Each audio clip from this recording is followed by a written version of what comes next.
Ok, então estamos gravando. Agora, oficialmente, boa noite, pessoal. Vamos falar hoje sobre arquétipos. Eu preparei esse conteúdo para vocês de uma forma bem ampla e simples, certo? Tentando trazer este conteúdo de forma bem acessível, tá? Então, para quem não me conhece, eu sou o psicólogo Paulo de Tarso, sou professor aqui da Viver, sou coordenador do braço da psicologia junguiana, tá? Tenho um estudo aí de, vamos dizer, uns 25 anos, né, em cima deste conteúdo. Arquétipo é uma das partes que eu gosto muito dentro deste aprofundar da psicologia que o Jung trouxe, né, que é, então, a psicologia analítica. E tentando trazer um pouquinho desse conhecimento, eu vejo a importância do arquétipo quando outras áreas começam a se apropriar deste termo, né, que é um dos pontos, vamos dizer assim, de maior importância de tudo que a gente busca na psicologia analítica. E hoje a gente vê o marketing falando sobre arquétipo, então está virando um uso comum, né? Não que seja errado, mas é diferente. Então aqui a gente precisa pensar o que são os arquétipos, o que é o arquétipo dentro do contexto da psicologia analítica, dentro do que o Jung escreveu para nós, dentro daquilo que ele nos trouxe como sendo, então, a teoria. Vamos ver o que acontece aqui. Então, vocês estão enxergando direitinho aqui a tela, né? Estão conseguindo acompanhar? Tá bom. Sim, tá ok. Obrigado, Denise. Então, arquétipo é uma... Vamos buscar assim a parte contextual, conceitual, antes de tentar trazer mais a tradução, né, do que seria o arquétipo. Aqui a gente tem esse primeiro parágrafo, né, colocando que o arquétipo representa um profundo enigma que supera a nossa capacidade de apreensão racional, ou que um conteúdo arquetípico sempre expressa é, antes de tudo, uma metáfora, né? Então seria algo como ser, né? Que seria aquela última frasezinha aqui desse parágrafo, o como ser. A gente começa a observar que quando vamos pensar em cima do arquétipo, e eu começo falando por cima, depois eu vou aprofundar nesse texto e vamos finalizar compreendendo bem este parágrafo, né? A gente, quando começa a pensar em cima deste arquétipo, a gente vai precisar pensar sempre neste amplo como ser. Por que isso? Porque a maneira como Jung pensou o arquétipo nos traz essa percepção de uma forma muito ampla, de uma maneira extremamente importante. Em 1934, numa das suas conferências, né, a Conferência de Eranos, uma das mais importantes, ele coloca que os conteúdos do inconsciente pessoal, então aqui a gente precisa começar a compreender, né, que o Jung ele traz o inconsciente pessoal de uma forma diferente de Freud. O inconsciente para Jung, o pessoal, ele é autônomo e dinâmico, então é algo com um dinamismo próprio, é algo com uma vida própria, e dentro desse inconsciente existem diversas, como é que nós vamos dizer assim, essas coisas que funcionam ao mesmo tempo, né? Essas coisas seriam, então, esse conteúdo que tem um movimento e que a gente pode compreender como sendo, então, arquétipos. Então, a frasezinha dele. Os conteúdos do inconsciente pessoal são principalmente os complexos de teor emocional que constituem a intimidade pessoal da existência. E os conteúdos do inconsciente coletivo, porém, são os chamados arquétipos. Então, Jung está nos dizendo o quê? Olha, o arquétipo está lá no inconsciente coletivo. Né? Aqui no meu inconsciente pessoal, eu vou ter todo um outro formato de movimento, né, que seriam ali os complexos, tem todo um outro... existem arquétipos também, mas de uma maneira um pouquinho diferente. Os arquétipos eles estariam no inconsciente coletivo. Portanto, tem alguma coisa que é um pouco anterior aqui a essa nossa formação de inconsciente pessoal. O arquétipo, então, por definição, é um fator e um tema que ordena o elemento psíquico, formando determinadas imagens. Essas imagens são as imagens arquetípicas, e essas imagens elas têm uma maneira que só podem ser reconhecidas pelo efeito que produzem. Então a gente começa a entender que, embora esse arquétipo ele esteja, né, como nós vimos no parágrafo anterior, ele tem a sua origem no inconsciente coletivo. Quando o inconsciente pessoal traz esta função, eu começo a reconhecer essa possibilidade dessa função através do efeito que ele produz e começo a compreender, então, a ideia de uma ordenação dos meus elementos psíquicos. Isso quer dizer que o arquétipo, dentro do meu inconsciente pessoal, é o que organiza esses elementos psíquicos. Ok? Outra coisa que ele coloca aqui é que, como condições a priori, os arquétipos representam o caso especial psíquico dos padrões de comportamento familiar ao biológico, que empresta a todos os seres vivos aquele tipo específico. Então, ele já começa a nos mostrar como que ele entende que este arquétipo está funcionando na nossa estrutura, na nossa vida. Outra frasezinha, outro parágrafo muito importante que ele vai nos trazer sobre o arquétipo é esse aqui, ó, né, que ele diz que o inconsciente coletivo, como a totalidade de todos os arquétipos, é o depósito de toda a experiência humana, remontando aos seus primórdios mais obscuros. Não como um depósito morto, como se fosse um campo de ruínas abandonado, mas sistemas vivos de reação e prontidão que, por caminhos invisíveis e por isso tanto mais eficazes, determinam a vida individual. Ele não é, contudo, meramente um gigantesco preconceito histórico, mas a fonte dos instintos, pois os arquétipos não são nada mais do que as formas de manifestação dos instintos. Então vamos entender o que falamos até aqui. Bom, a gente começa a pensar o arquétipo como algo que está, né, tem a sua origem no inconsciente coletivo. Desse inconsciente coletivo tem uma ligação, uma relação através das imagens arquetípicas com o inconsciente pessoal. Ele tem uma função de reorganizar o meu conteúdo inconsciente, certo? Olha a importância desse contexto, né? Ele está funcionando em 3 momentos ao mesmo tempo. E aqui o Jung ainda traz uma outra informação muito importante.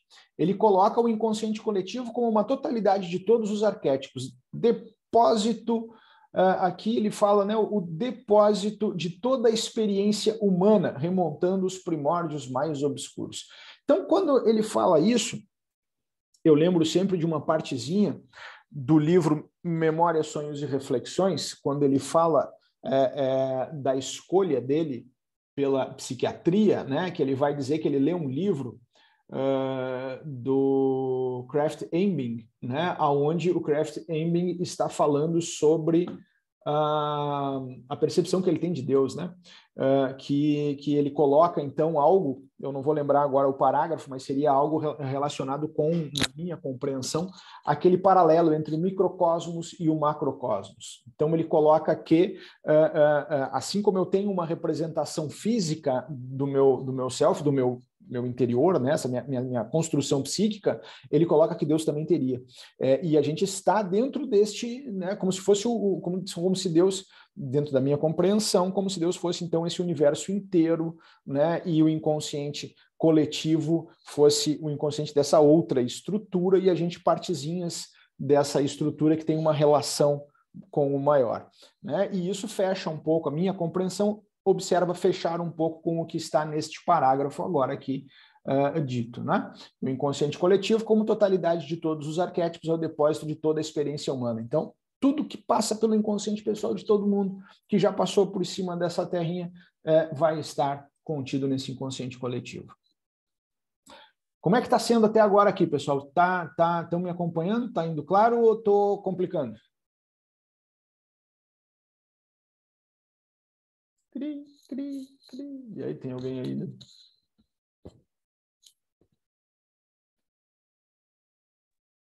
Tá aí, alguém? vai caminhando. Alguma dúvida? Eu, a Laura. Oi. Tá. Quem está falando antes? Tá. A minha dúvida seria sobre o arquétipo que você estava falando. Tem a sua origem no inconsciente coletivo e qual foi o próximo tópico que você tinha comentado? Desculpa, eu não estou te entendendo. Tu precisa falar um pouquinho mais alto, né? Eu acho que é o meu microfone mesmo. Você estava comentando sobre o arquétipo. O arquétipo. Tem a sua origem no... Isso, o arquétipo. Tem a origem seria no inconsciente coletivo. Isso, depois... Aí, então, nós temos no nosso inconsciente pessoal aquela imagem arquetípica, né? A gente vai falar mais, a gente vai começar a falar sobre isso agora, né? Que aí é a ação dele na nossa estrutura, a função dele no nosso psiquismo é de organizar, então, esses elementos, né? Tá aqui, deixa eu ver se eu consigo colocar de volta aqui no slide. Opa, foi. Ih, caramba. Vamos ver se eu consigo voltar aqui, ó, porque está indo para frente, mas eu quero que ele vá para trás. O slide não está a fim de me ajudar hoje. Ó, aqui, ó. Né? Ó, a gente vai reconhecer o arquétipo, né, através dessas imagens arquetípicas pelo efeito que ela produz na gente, ok? A gente vai conseguir ver isso. Ao mesmo tempo, a gente consegue observar a função do arquétipo como ordenar, está aqui em cima, né? Ordenar os elementos psíquicos. Então, o arquétipo, até esses dias eu brinquei numa aula, né? Que o arquétipo ele seria um tapeware, né, do nosso inconsciente. Tem uma bagunça no inconsciente, a gente vai então utilizar esses tapewares para organizar, aquelas caixas organizadoras, né? Eu brinquei com isso esses dias em uma aula. Então, o arquétipo ele tem uma função de organizar o nosso mundo inconsciente. Tá? Então, vamos continuar aqui. O Jung ele também dizia que existem tantos arquétipos quanto as situações típicas na vida. Uma repetição infinita gravou essas experiências em nossa constituição psíquica, não sob a forma de imagem saturada de conteúdo, mas, a princípio, somente como formas sem conteúdo, que representavam apenas a possibilidade de um certo tipo de percepção e de ação. Aqui o Jung está falando que o arquétipo, ao mesmo tempo que ele tem essa função de organizar o nosso mundo psíquico, ele também tem uma ação aqui, né, dessa imagem saturada, como se fossem formas sem conteúdo. Então ele finaliza nesse parágrafo aquilo que ele coloca como sendo o conceito básico do arquétipo. A gente pode entender que o arquétipo é uma forma sem conteúdo. O arquétipo tem uma forma, mas ele não tem um conteúdo. Por que ele não vai ter o conteúdo? Porque o conteúdo ele vai ser individual. Vamos entendendo.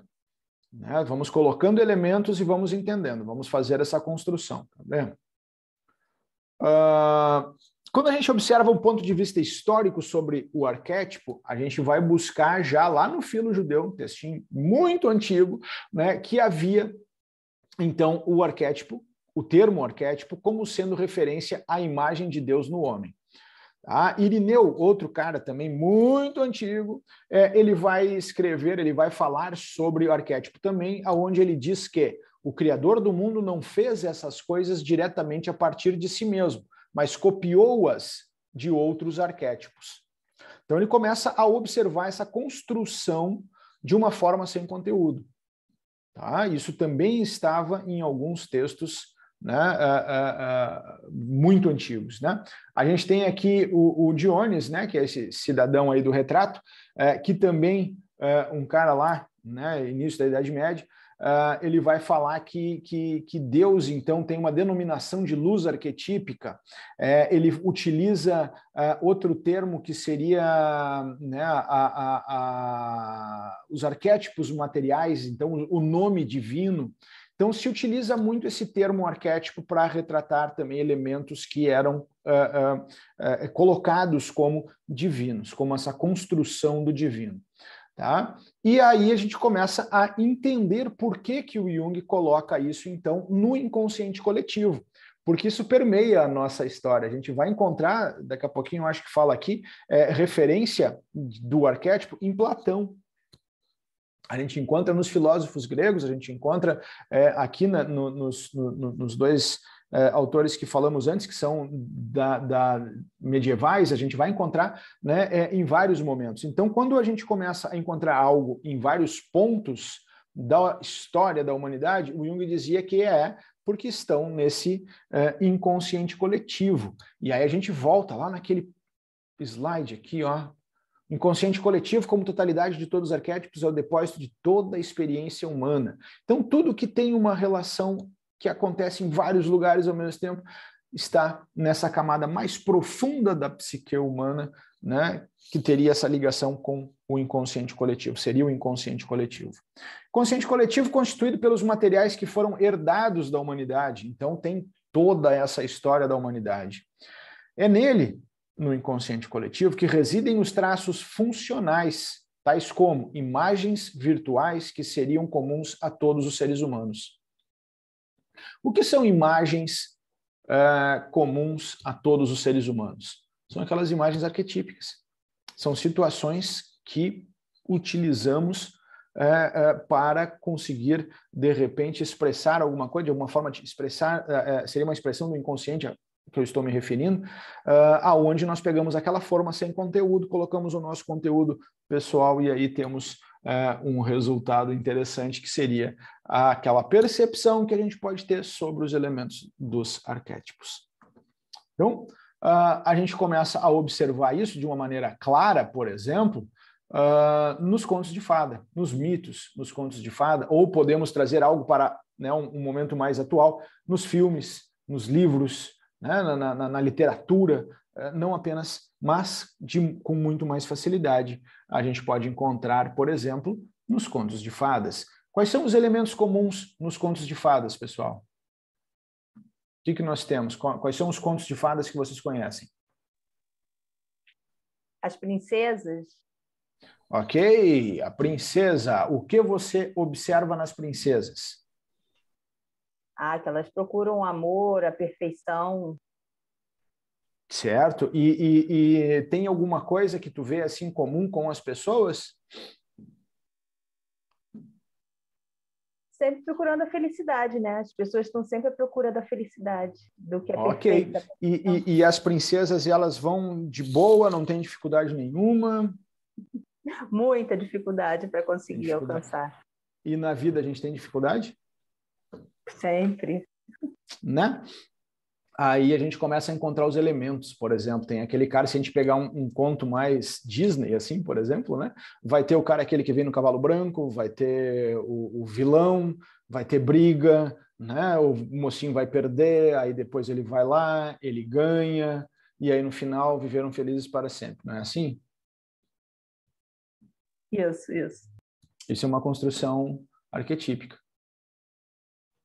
Isso a gente pode pegar, por exemplo, um dos textos mais antigos que a gente for encontrar, pode pegar lá a história de Gilgamesh, né, o Gilgamesh, a gente vai encontrar uma construção semelhante. A gente pode pegar um texto que está sendo escrito agora, filme deste ano, vamos ter essa construção. Algumas mudanças, mas a gente encontra isso, porque isso é o que move, né, a nossa vontade de ver alguma coisa ou de conhecer essa história.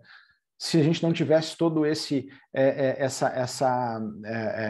é que diz, essa similaridade com essa construção arquetípica, com essa história, né, que muitas vezes está nos contos de fada, a gente poderia ouvir uma vez e pronto, não precisava ter mais outra. Mas quantas histórias semelhantes nós temos? Quantas histórias parecidas a gente conhece? E às vezes a gente não se dá conta, porque muda o enredo, muda o nome, muda a pessoa, muda... mas quando a gente vai olhar, mas olha só, a mocinha, daí ela vai lá, ela conhece o mocinho, aí não dá certo, aí se separa, aí os dois ficam tristes, aí tá, o cara vai lá, encontra não sei quem, aí briga, aí não sei o quê, aí viveram felizes para sempre. Isso é uma construção, isso é uma questão arquetípica. A gente pode trazer isso dentro da construção de um dos arquétipos que são descritos por Jung, que seria a jornada do herói. Quando a gente pensa a questão da jornada do herói, a gente pode trazer para o elemento mais importante de toda a psicologia analítica, que é toda essa jornada, né, que ele dá o nome de um processo de individualidade. Quando a gente vai buscar essa caminhada, né, em direção à individualidade, como ele coloca, né, a ser completo, a gente passa por vários momentos nesta jornada que são muito semelhantes aos momentos que um herói passa na construção de um conto de fada ou de um filme. Ok? Isso é muito interessante. Até aqui alguma dúvida? Posso continuar? O pessoal está quietinho hoje. Pode. Então, vamos lá. Então, de novo aqui, né? Uma forma bem conhecida de expressão do arquétipo é o mito ou o conto de fada. Ok. Na psicologia analítica, o arquétipo significa a forma imaterial a qual os fenômenos psíquicos tendem a se moldar. Eles tendem a se moldar através desta forma. Então, de novo, nós estamos ouvindo a literatura colocar que o arquétipo é uma forma sem conteúdo. Ok? Significado do termo arquétipos fica, sem dúvida, mais claro quando se relaciona com o mito, o ensinamento esotérico ou o conto de fadas. Então, a gente começa a observar a forma como os contos de fadas têm relação com o ensino. Vocês já perceberam em algum momento que alguns dos contos de fadas mais antigos têm uma relação com uma normativa, um ensino ou uma maneira de colocar uma ordem em alguma coisa? Nunca tinha visto. Normalmente aqueles mais antigos eles têm alguma coisa, por exemplo, por que a Chapeuzinho Vermelho não pode ir para a floresta? Na floresta tem o lobo. O que o lobo faz com a criança naquele? O lobo mata a criança. Então, naquele momento onde esse conto foi descrito, era para ser contado para as crianças algo do tipo, olha, você não pode ir para a floresta porque lá tem perigo. Com o tempo, né, começou a se colocar outros elementos para que a historinha fique mais bonitinha. Agora, se você pegar textos mais originais de alguns dos contos de fadas, eles não são tão bonitinhos, não. Né? São umas coisas um pouquinho mais fortes, assim, né? Porque eles têm uma normativa. Ok? Então, a gente também tem essa ponta aqui, onde tem uma relação com esse ensinamento, com uma imagem, uma lição a ser transmitida, uma imagem. Ok? Seguindo, o termo arquétipo foi usado, então, pelos neoplatônicos, né, como, no caso aqui, o Plotino, para designar ideias como modelos de todas as coisas existentes dentro desta concepção de Platão. Então, existe uma forma, existe uma forma para cada ideia, existe um buraquinho para cada pecinha que eu preciso enquadrar dentro desta construção. E aí a gente começa a observar, né, que o arquétipo ele vai ser como a forminha de gelo. Ela pode estar vazia ou eu posso colocar água, colocar no freezer e aí eu vou ter o gelo que vai ser então esta ligação com o arquétipo. Mas aqui, né, nós temos, por exemplo, uma provocação que o Jung deixa, né? Ele coloca que, olha, o arquétipo é quem cria os deuses. Isso é interessante. O arquétipo cria os deuses. Como assim? Bom, a partir do momento que a gente pode utilizar, por exemplo, a imagem arquetípica como sendo algo que vai descrever uma situação que pode ser utilizada como uma explicação ou como um ensinamento, a gente consegue chegar próximo dos contextos mitológicos e entender os elementos da mitologia como elementos aonde podemos encontrar imagens arquetípicas que estão relacionadas ou direcionadas para a compreensão do comportamento humano. E aí o arquétipo cria os deuses. Quando a gente observa ou aprofunda o estudo da mitologia, a gente entende que a primeira coisa a qual se propõe esse estudo, né, a questão da existência de uma mitologia, é conseguir nortear o comportamento do ser humano. E em determinado momento, nortear este comportamento começa a se tornar algo do tipo, vou tentar explicar o comportamento do ser humano baseado no comportamento desses deuses. E aí a filosofia fica, né, ela chega como sendo, né, vamos dizer assim, a mãe da psicologia, ou a irmã mais velha, ou a avó, enfim, né, já ouvi várias expressões nessa caminhada, porque a gente começa a estudar o comportamento humano. Quando a gente começa a entender a questão do arquétipo como uma forma de gelo, e a gente volta na questão lá da forma sem o conteúdo, a gente entende que aquela aguinha que a gente coloca para, né, formar o gelo vai ser o conteúdo individual de cada um. Esse conteúdo individual, então, tem uma relação com como as coisas começam a se moldar para cada indivíduo.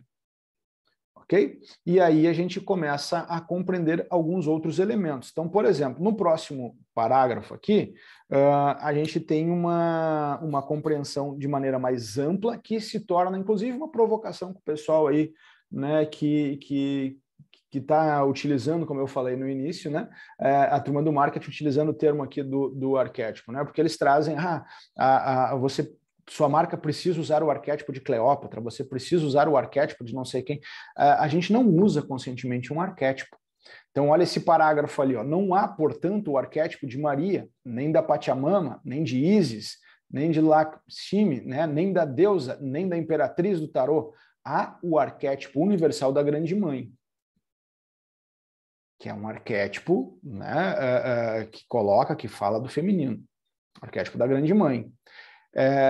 Esse arquétipo é sem forma, sem mito, que está presente no inconsciente coletivo da humanidade e que fará qualquer povo de qualquer lugar, mesmo se isolado numa ilha ou num planeta daqui a algum tempo, né, trazer então esse mesmo elemento, essa mesma construção com um nome diferente. Por isso que ele começa dizendo, não temos um arquétipo de Maria ou da Pachamama ou de Ísis. Nós temos o arquétipo da Grande Mãe e ele se encaixa, né? Ou melhor, os elementos de Maria, de Pachamama, de Ísis, da deusa, se encaixam nesse arquétipo da Grande Mãe. Com mais elementos ou com menos elementos, com mais cores ou com menos cores, mas se encaixa ali dentro. Vocês estão entendendo isso?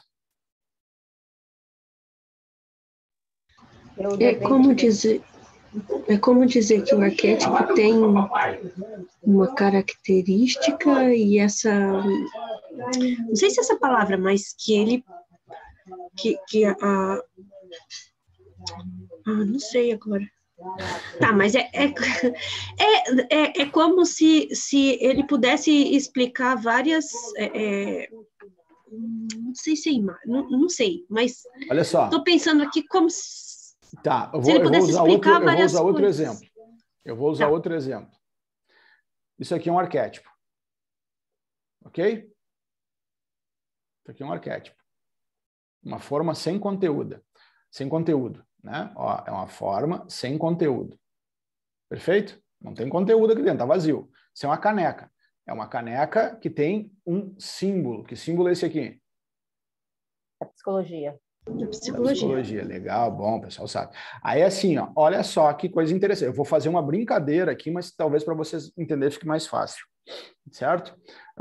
Bom, eu tenho aí umas 2 décadas, um pouquinho mais de formado. Então, dentro da minha caneca do arquétipo da psicologia, não existe arquétipo da psicologia, tá, gente? Eu estou fazendo um exemplo aqui para, né, fins didáticos, estou tomando essa... Não existe isso, mas vamos lá. Então, na minha caneca vai estar o conteúdo até aqui em cima. Não está cheio porque, né, tem muita coisa para aprender, mas está até aqui em cima.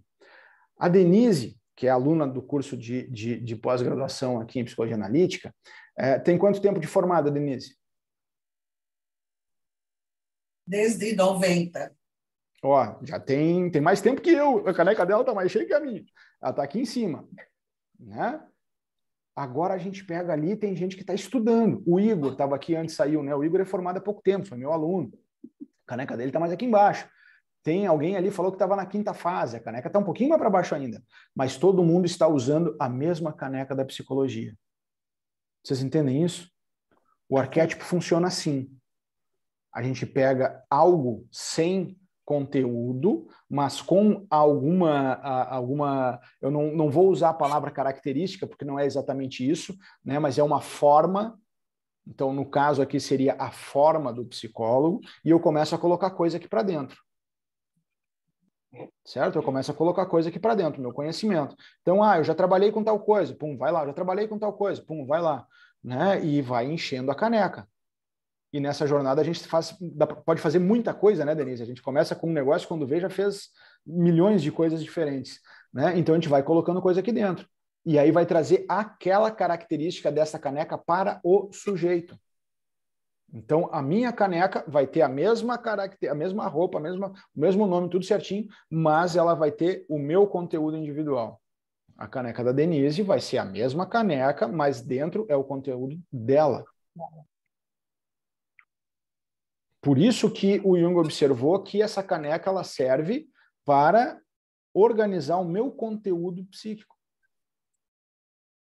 Ela vai colocar as coisinhas nos lugares.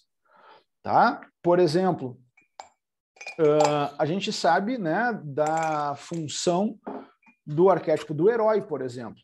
Né? Se eu pegar um livro na questão arquétipo do herói, o herói vai ser o cara aquele, a gente estava falando de contos de fadas, né? Então vai ser o príncipe, vai ser o cara no cavalo branco, o cara que vai lá, né, lutar com o dragão e resgatar a princesa.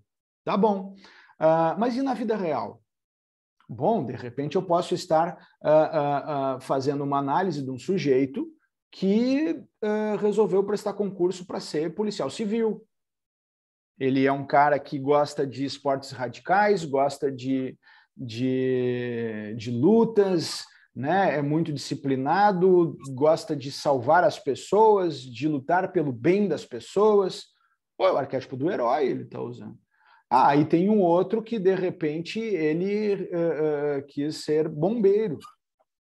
Ele nem gosta tanto daquelas mesmas coisas que o cara, não gosta muito de esporte radical, mas ele quer ajudar as pessoas a não correr riscos, ele quer trabalhar em cima de prevenção como bombeiro. É o mesmo arquétipo? É o mesmo arquétipo. Pois não, Denise? Levantou a mãozinha? Eu posso trazer um exemplo da vida organizacional. Esse arquétipo do herói aparece Tem muito, ótimos. aparece muito entre os líderes, né? Sim. Aquela pessoa que quer ajudar em tudo, que se sobrecarrega, que não diz não, que é um grande resolvedor de problemas, não coloca limites e se deixa abusar, tem que estar presente. Isso aparece muito na empresa. Sim. Temos tudo isso. Isso de novo, o arquétipo ele é uma forma sem conteúdo. Então, nós vamos colocar elementos ali dentro, certo? A gente está aqui no slide, ele está falando desse arquétipo da grande mãe, né? Que normalmente são questões relacionadas ao feminino.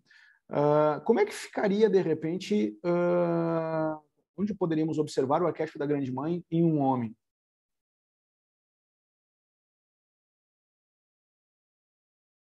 Detalhe importante, não tem nada relacionado com opção, escolha sexual, não tem nada com isso. Não tem nada com sexualidade. Agora, por exemplo, de repente o cara gosta de criança, ele quer ser professor de escolinha primária. O professor de escolinha primária ele tem que conseguir maternar de alguma maneira para poder dar conta da criançada, para poder trabalhar a afetividade da criançada. Aqui eu tenho uma questão, Paulo. Você falou Oi. que não impacta as escolhas, né? Se relaciona com a questão da sexualidade, mas existem ou homens ou mulheres que só se dão bem com pessoas mais velhas. E geralmente, a gente observa que o comportamento é muito similar ao pai ou à mãe.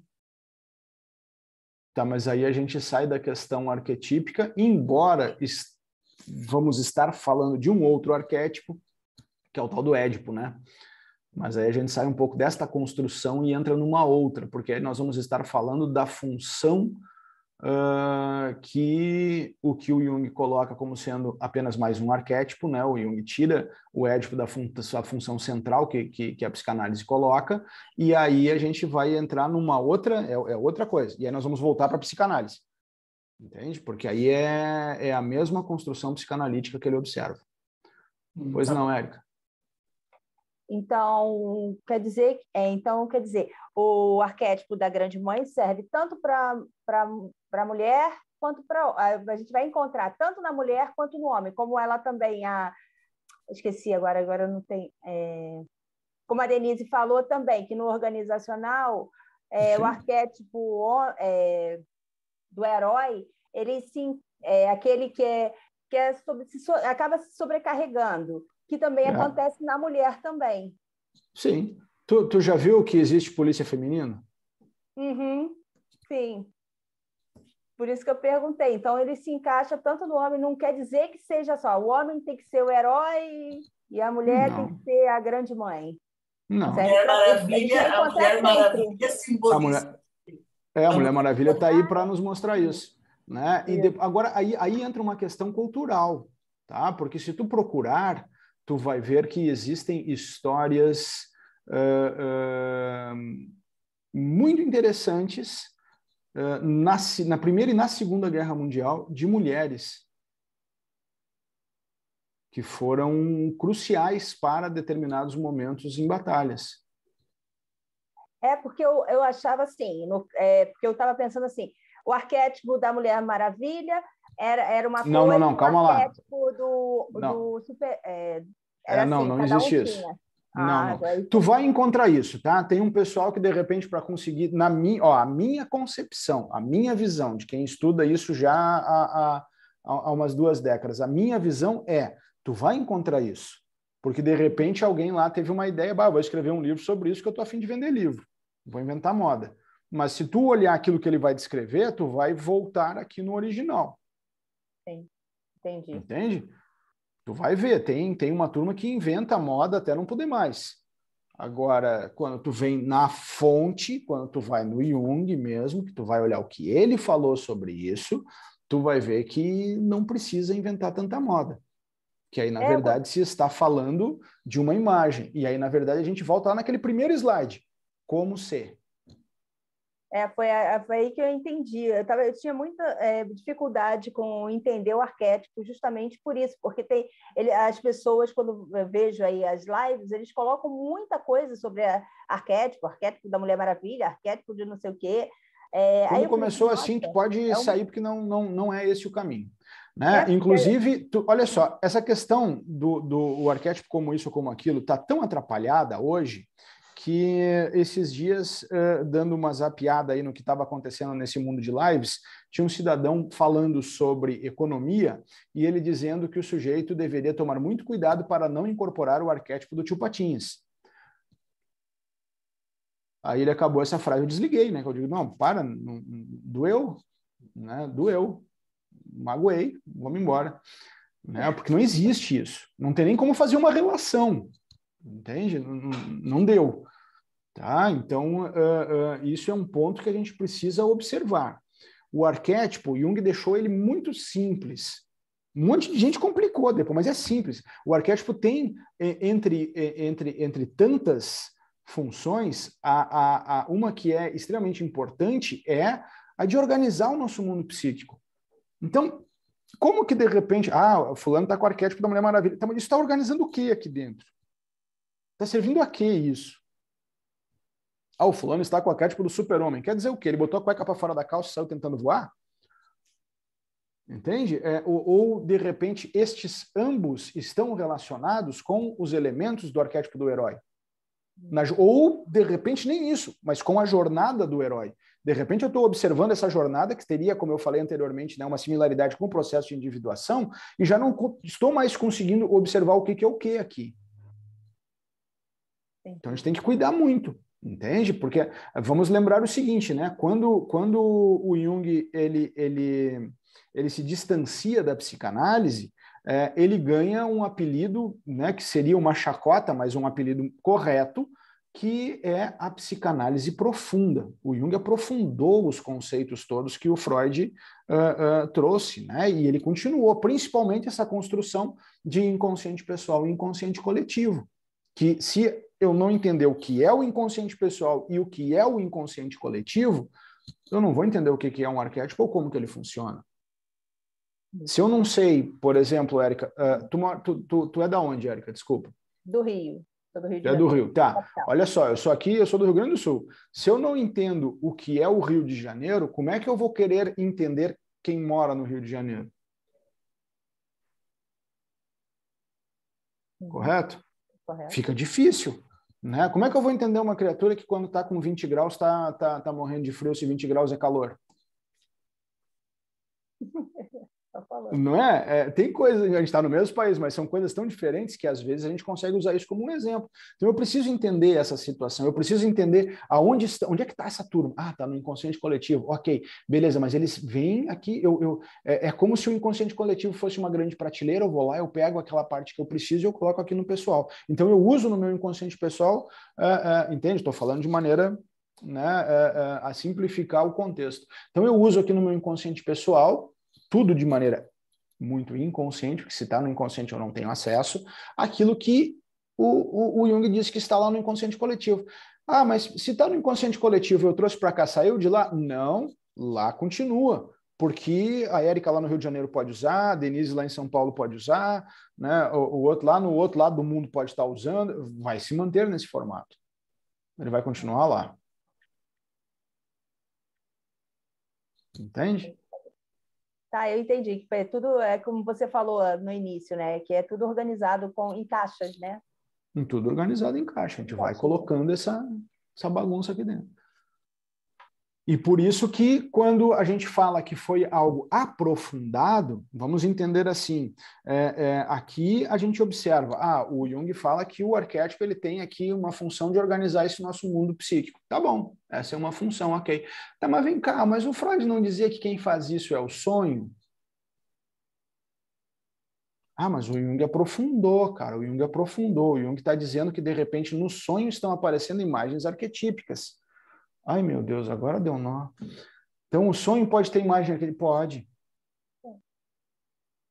O sonho pode trazer imagens arquetípicas. Essas imagens podem estar se relacionando aqui para conseguir estar elaborando alguma coisa, e aí a gente já pode... Entende? A coisa vai aumentando, a gente vai aumentando. Ele aprofunda muito isso. Então, aqui, hoje, a ideia inicial precisamos entender o que é esse arquétipo. O que é um arquétipo? É uma forma sem conteúdo que está lá no inconsciente coletivo, que eu posso pegar e utilizar o meu conteúdo individual, né, para formar. Só que, lembrem, essa caminhada, vou pegar no inconsciente coletivo, botar o meu conteúdo individual, isso tudo é inconsciente, a gente não faz.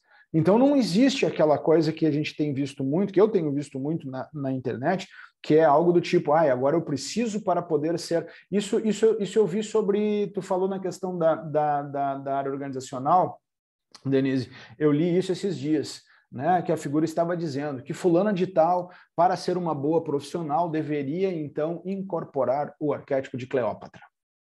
E aí eu fiquei pensando, né, cara, essa figura não conhece a história da Cleópatra, porque a Cleópatra não foi administradora de nada. Ela não conseguiu administrar nem a vida dela, quem diria uma organização. Né? Então, sabe, a gente começa a encontrar essa bagunça toda aí. A gente não escolhe, agora eu quero usar o arquétipo do herói porque eu quero, né, vou arrumar um cavalo branco, não funciona assim, não funciona assim. O nosso inconsciente tem... Vocês já ouviram aquela frasezinha assim, a vida é o que acontece enquanto a gente faz planos? Então, isso é uma frase que fala sobre como é que é o nosso inconsciente. A gente tem uma ideia aqui fora do que a gente quer fazer, mas o nosso inconsciente tem outra. Não é verdade isso? Vocês já ouviram isso? Isso é uma frase bem junguiana, né? Eu posso estar querendo fazer uma coisa aqui, mas o meu inconsciente está querendo outra, não vai rolar aquilo que eu quero, vai rolar aquilo que inconscientemente está programado, porque de alguma maneira eu vou acabar fazendo aquilo. É a ação do inconsciente na nossa vida consciente. Fica claro isso? Vamos seguir aqui no inconsciente, no arquétipo, ou como é que está aí? Como é que estão essas dúvidas?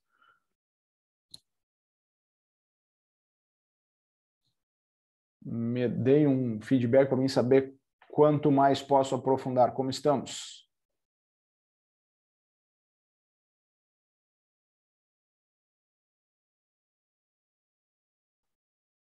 Bugaram tudo. Está indo. Para mim está... Agora eu já estou começando a entender o arquétipo. Beleza. Então vamos mais um pouco aqui. Vamos ver o que mais acontece. Então, falei antes, né? Um dos arquétipos mais conhecidos é o herói. Tá? Dentre mil outras coisas, o gosto de muitos por filme de ação, o acompanhamento das Olimpíadas, dos torneios, do futebolzinho no domingo, né? Ou até mesmo porque muito sujeito aparentemente normal e pacífico é possuído por um misto de curiosidade, hipnose e sangue na boca quando vê um telão, né? Por que de vez em quando o cara é paradão aí? Vamos ver um filme? Vamos, mas tem que ter luta. Né? Isso é aquela coisinha que a gente tem lá dentro, que é o heróizinho querendo essa forma de aventura. Por que olha só, por que a Marvel vende tanto quando faz filme? Por que saga, como, por exemplo, Star Wars, Jornada nas Estrelas, ou aquelas, né, o Band of Brothers, que é uma questão real, por que isso tudo tem tanta visibilidade? Porque mexe com esses elementos aqui. Entende? Então, essa questão do herói, ela mexe na nossa história, né? Mexe na nossa construção. Ok? A gente tem esse outro cara aqui, por exemplo, né? O Jung, ele dizia assim, ó, se Deus criou tudo, quem criou Deus? A resposta, o arquétipo.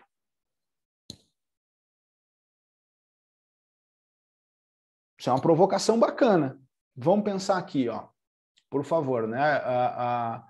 Vamos pensar de uma maneira científica, sem misturar conceitos religiosos para ninguém se ofender. Mas vamos entender assim, ó. Quantas concepções de Deus nós podemos ter aqui hoje? Será que todo mundo aqui entende Deus da mesma forma? São várias concepções. São várias concepções. Por exemplo, essa concepção que está na imagem, ela começou a ser compreendida desta forma, ou vendida desta forma, no início da Idade Média.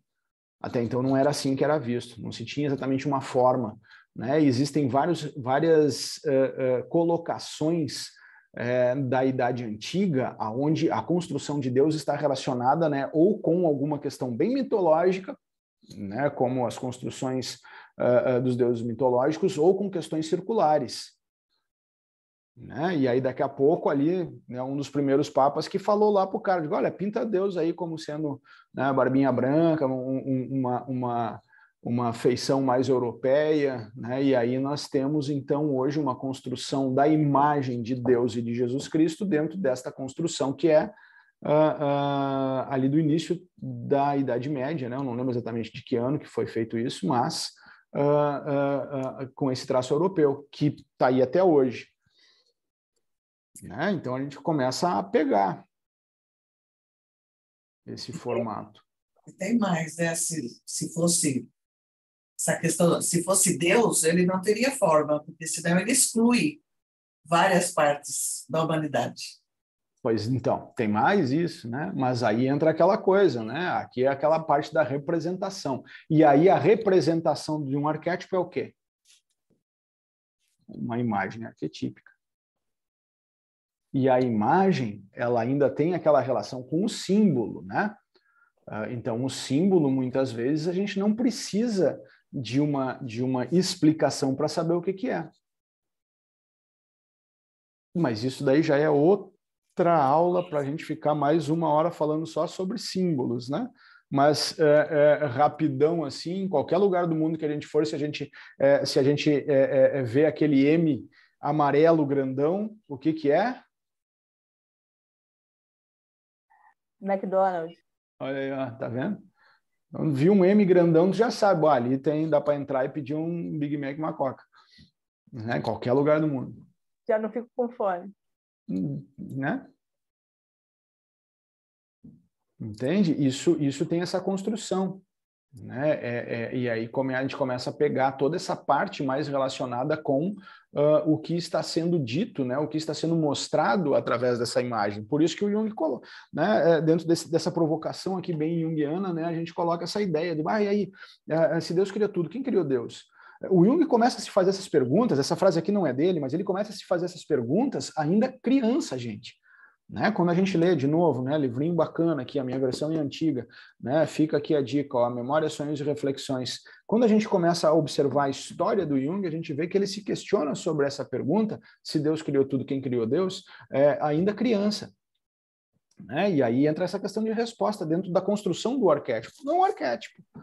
né? Uma forma sem conteúdo é que a gente vai colocar, então, toda a nossa fé ou o nosso conteúdo individual. A dona Yolande Jacobi, né, que foi uma das pessoas mais próximas do Jung, e ela escreve alguns livros muito bacanas relacionados com, por exemplo... Ah, não, esse aqui não é da Yolande. Cadê? Eu tenho um dela aqui, que é ótimo. O bom é eu tenho um dela aqui, mas ele sumiu. Está aqui. Outro livro bem novinho meu, né? Ó, que ele vai falar do complexo, o arquétipo e o símbolo. Livro maravilhoso também, e aqui ela vai dizer assim, ó, não é fácil estabelecer uma definição exata de arquétipo. Lembra lá no início, nos primeiros slides, que está lá o EC, o como ser, né? Como ser, o arquétipo é como se fosse tal coisa. Então, aqui ela diz, ó, não é fácil estabelecer uma definição exata do arquétipo, porque o arquétipo representa um sentido profundo, e esse sentido ultrapassa a nossa capacidade racional de compreender. Então, a gente precisa estudar o arquétipo de forma exaustiva para conseguir ter a noção do que é o arquétipo, mas sempre que a gente vai revisar esse conteúdo, a gente vai encontrar uma coisinha a mais. Então, a questão da interpretação precisa de muitos elementos, a compreensão de muitos elementos. E mesmo assim fica aquele como ser. Porque eu posso observar... olha só, eu acho que a Denise está com um arquétipo de não sei o quê, ela está tendo determinadas ações que me fazem pensar que é isso, que é aquilo, que é aquilo outro, parará. Faço uma interpretação aqui no meu mundo maravilhoso. Aí converso com ela, errei tudo. Por quê? Porque tem o elemento individual dela no meio, tem o tempero dela no meio. Entende? Isso é importante. E isso é o que aqui a Jacobi está colocando, né? O arquétipo ultrapassa a minha capacidade racional de compreender. Eu estou lidando com uma coisa que está lá no inconsciente coletivo. Está lá no inconsciente coletivo, eu posso compreender que está lá em cima com esse cara aí, ó. Lembra que eu falei antes lá que o inconsciente coletivo tinha um cara lá, o Kraft Heyman, que está falando sobre essa parte, né, de ser algo relacionado assim com uma construção do micro e do macro, tá? Já numa outra esfera. Então, se eu não consigo acessar o meu inconsciente individual, que é meu, tá comigo, é meu, tá aqui, imagina o coletivo. Percebe? Então é uma ação muito forte, que muitas vezes ultrapassa a nossa capacidade racional de compreender.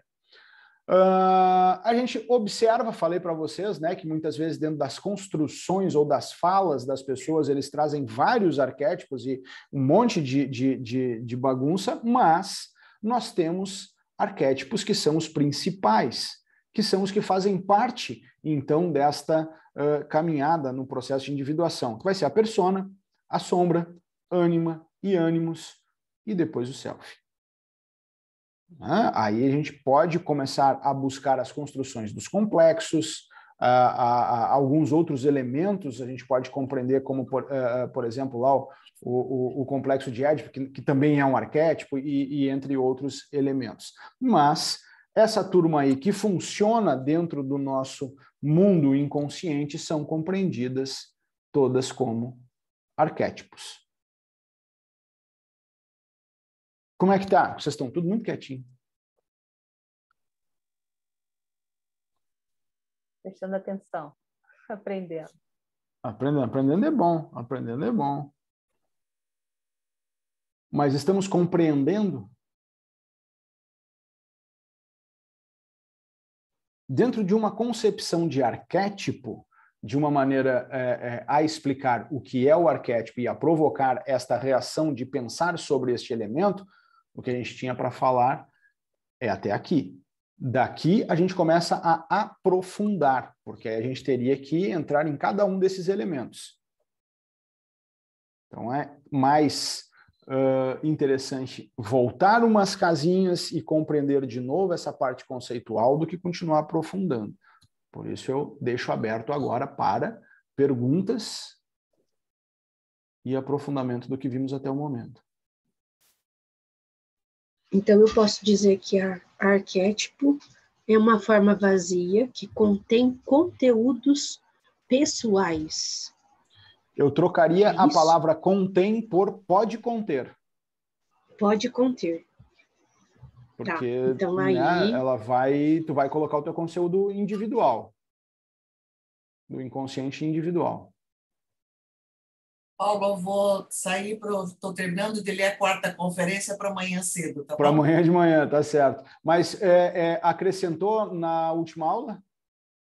Ah, muito, Que bom, então tá bom. muito. Então tá Tchau. joia. Até amanhã. É. E aí, pessoal, o que mais?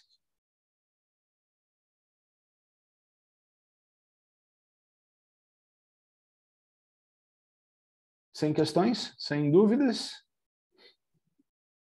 Será que... Pode-se dizer, Desculpa. pode-se dizer que arquétipo é um padrão de comportamento? Não. Não? Não se deve, né? Por que que não se deve? Porque se fosse um padrão de comportamento, todas as pessoas teriam comportamentos semelhantes, e não tem. Lembra que eu falei antes sobre o arquétipo do herói, que de repente o cara quer ser policial e vai estar utilizando aquele arquétipo porque ele quer salvar gente, ele quer utilizar, e aí o outro não necessariamente quer se pôr em perigo, mas ele quer estar lidando com a parte de prevenção e ele acha muito bacana ser bombeiro. Eles estão utilizando o mesmo arquétipo, mas dentro de um contexto diferente. É reduzir demais, né? Obrigada. Num determinado momento, Adriana, vamos entender assim, ó, não é que a tua linha de raciocínio, a tua linha de raciocínio te direcionou na posição correta, porque a gente pode buscar assim, ó, por exemplo, quando a gente vai trazer essa compreensão dentro de um ponto de vista da mitologia grega, por exemplo, eu não vou falar de mitologia, eu vou falar do uso da mitologia. A gente observa que as cidades-estados, cada uma delas dentro do seu contexto, tinha lá o seu deus regente, né? Como, por exemplo, acho que eram os espartanos que cultuavam Apolo por conta do deus da guerra e coisa e tal, eles tinham que seguir uma linha de conduta. Não quer dizer que todos estariam utilizando ou não estariam utilizando, estariam sob efeito de uma mesma construção arquetípica. Agora, aí entra um negócio muito louco. Também não quer dizer que não. Tu tá com o Porque é microfone... inconsciente, né? É inconsciente. Então é aquela coisa do tipo assim, a gente não pode colocar como sendo algo, uma norma de conduta. Não. Ah, mas todos... Às vezes é. Entende? Às vezes não. Né? Entendi. A gente observa, por exemplo, que a gente tem, né, o Jung fala de um outro arquétipo muito interessante, né, que seria seria mais semelhante a jornada do eremita, por exemplo, né, que é aquela pessoa que está ensinando e coisa e tal. E em alguns momentos a gente vai ver que são elementos semelhantes ao da grande mãe, em outros momentos a gente vai pegar algumas outras construções, mas de alguém que está proferindo algo, que está ensinando, que está guiando, né, que também tem em todos os elementos. Também nos contos de fada, né? Tem alguém que dá a direção, que ensina o que fazer, tem o cara aquele que treina o herói em algum momento, né? Que aí seria também uma construção arquetípica. Sim, entendi. Obrigada. Né? Tem tudo isso. Mais alguma coisa, pessoal? Como estamos nessa construção? Eu ia pedir um exemplo clínico, é possível? Exemplo Dessa clínico? De arquétipo? Como que a gente consegue visualizar isso? É possível? Então, olha só. A questão do exemplo clínico, né? Tu lembra ali como é que foi o último slide? Deixa eu mostrar de novo aqui. Ó. Que você falou da Jacob? Não. Esse aqui, ó. É esse? Não? Tá? Ó, os principais arquétipos: persona, sombra, animus, anima, self. Então, dentro da questão clínica, eu vou estar buscando compreender que momento que está a pessoa na sua jornada, no seu processo de individuação, ou o que está acontecendo na sua vida. É muito comum nós projetarmos a sombra nos outros. As sombras são aqueles elementos mais centrais do nosso inconsciente, e é aquilo que é mais reprimido. Então a gente pode dizer aquilo que é mais negativo na nossa estrutura. Então eu posso estar observando isso, né? O Jung utiliza um exemplo que eu acho interessante, que ele diz assim, né, que uma projeção da sombra se dá naquele cara que se diz extremamente atuante no combate à pornografia, por exemplo. Um pastor, um padre, alguém que é atuante no combate à pornografia. E aí, daqui a pouco, um dia, ele é pego numa batida policial dentro de um bordel. Pô, pegaram o cara, mas o cara diz que não pode, que isso é errado, que não sei o quê. Ele passa os dias pregando que não pode, e aí daqui a pouco ele está lá no meio, foi pego com a mão na botija, e aí ele diz, né, não, eu estou aqui para conhecer e conseguir brigar com este inimigo com mais forças. Pô, ele está projetando, ele está negando, ele está fazendo um monte de coisa ali naquele elemento, e não está conseguindo lidar com aquelas questões que são mais profundas dele, né? Ele está negando isso também. Então, a gente precisa, muitas vezes, entrar em contato com esses elementos, que é confrontar a nossa sombra. Isso é uma prática, né? É uma dos passos, vamos dizer assim, que a gente observa clinicamente. É diferente do que tu esperava, né? Não exatamente. Eu achei interessante, assim, conseguir visualizar. Mas é diferente, né? Porque às vezes a pessoa fica esperando. Como é que eu vou ver se o cara tá com o arquétipo do herói? Que tá com... Nem sempre sim. a gente vai. Né? Nem sempre vai. Agora, por exemplo, eu usei antes aquela fala, né, do tipo, como é que eu vejo se o cidadão lá está sob um efeito, por exemplo, do arquétipo da grande mãe? Pô, o homem que está, de alguma maneira, buscando uma profissão ou precisa utilizar, através de alguma relação, maternar alguma coisa, alguém, ele está usando esse arquétipo da grande mãe. Né? Quais são as características de uma mãe? O cara está tendo, ele faz isso, ele tem... Bom, então, será que não é essa construção? Às vezes é. Mas aí, como eu falei, positivo, são vários... né? Sempre. Pode agora, também estar no aspecto negativo, né? O aspecto negativo é interessante, porque a gente encontra nos contos de fada também, né? É a madrinha, a bruxa. A madrasta, né? A bruxa. Madrasta, não é madrinha, perdão, é a madrasta, né? A bruxa má, né? Aí é o aspecto negativo. A gente encontra, por exemplo, quando a gente vai falar sobre a questão de... como é que diz? Da persona, por exemplo, né? A gente vai utilizar contextos... Persona, né? Uma das construções ali, vou falar rapidamente, a gente pode encontrar elementos negativos também, né? Como, por exemplo, dentro de uma persona paterna, de repente um pai que... vocês lembram lá daquele caso do casal Nardoni? Com certeza. Bom, que pai faz isso com o filho, né, cara? Então, ali entra essa construção de um ponto de vista negativo. Entende? Lembrando, essa construção que a gente está falando aqui, ela não tem relação com patologia, com psicopatologia. A gente está olhando só o elemento, só a construção. A psicopatologia daí já é um outro aprofundamento nessa construção que já é profunda. Ok? Mais alguma dúvida, alguma coisinha? Obrigada. Bom, então eu vou parar de gravar aqui. Vamos